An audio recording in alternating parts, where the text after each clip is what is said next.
Hey guys, so today I'm going to be giving basically an overview of my finances for the year of 2023.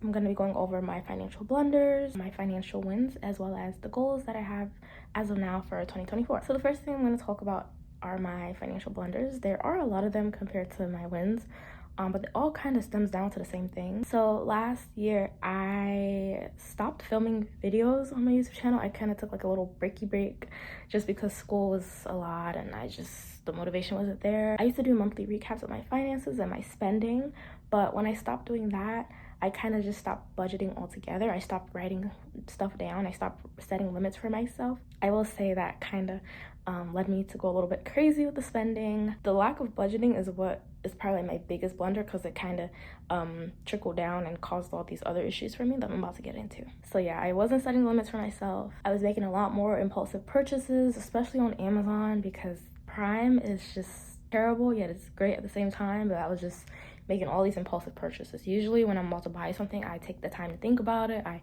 sit on it for a couple of days, but last year I was kind of just buying. It was a little bit too easy. Didn't really think much about it.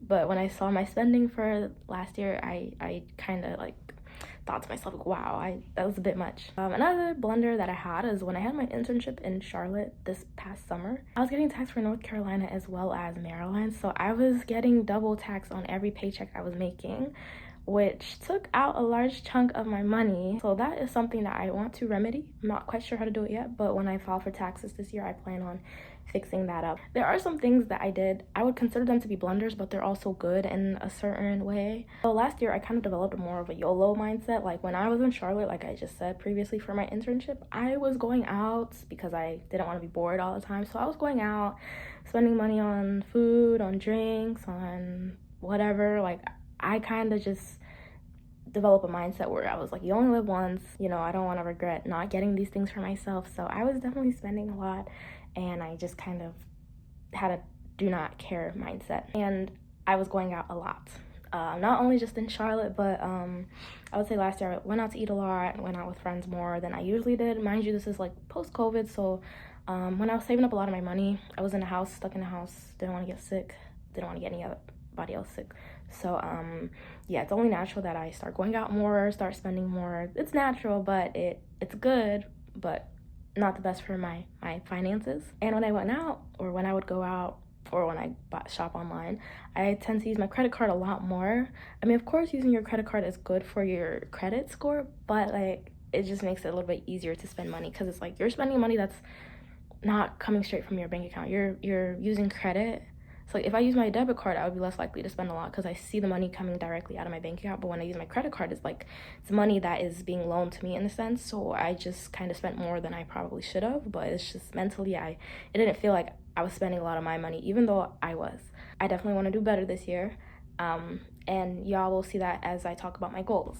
But before I talk about my goals, I want to go over some of the wins that I had, because you can't acknowledge the bad without talking about the good. One of my wins is that I took out my last student loan. As of now, I don't really have plans on going to grad school right away, maybe in the future down the line, but I took out my last loan because I'm graduating this spring, so like I don't gotta worry about racking up loans anymore as it pertains to my education. Another one, I maxed out my Roth. Yeah, the limit for this year is $7,000, which is a lot more.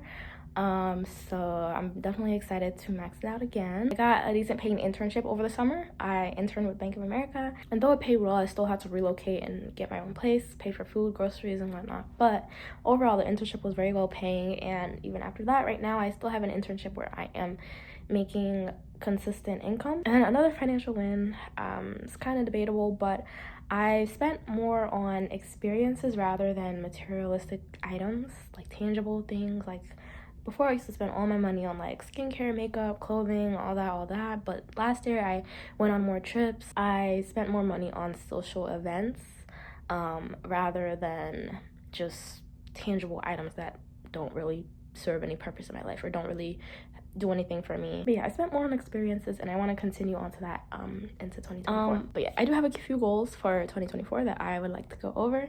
Obviously these could change, but right now this is just where my mind is at. First thing, of course, I want to get back into budgeting. I want to just take a closer look, keep a closer eye on my finances just to make sure I'm not overspending. Another thing, I want to spend less on tangible items. Like I said before, I want to spend less on makeup items, skincare items, clothing, all this, all that. I want to spend more on services and experiences. The next thing, of course, I want to max out my Roth. Once again, this would be my 4th year maxing it out if I am able to contribute $7,000 for 2024. The next thing I want to do is replenish my savings. Obviously, like 2023 just ended. It's the holiday season. Christmas time, my birthday, I was definitely spending a lot more. I always tend to spend more around this time of the year, as I think most people do if you celebrate like Christmas and stuff. So I definitely want to rack up my savings a bit more, and just get to a comfortable spot, because I do have like a threshold of the amount I have in my savings that I want to keep it at that level. Right now I'm not at that level, so I definitely need to just do a little bit more saving until I get there. And then the last goal that I have is to keep my credit card debt to a minimum. Definitely need to be more aware of how often and how much I'm putting on my credit card. It really is dangerous. This is like the first year that I think I went a little bit crazy on it, but we're gonna do better this year, 2024. So yeah, that's kind of like a general just financial recap of 2023. Hopefully 2024 is better, but I'm gonna be documenting it a lot more, being more on track with it, with the budgeting. I'm gonna try to do my recaps again and just hope that that helps me in the long run. Next time y'all see me, I'll probably be doing like some type of spending recap, budgeting recap for January, and we'll go from there. So yeah, I'll see y'all in my next video.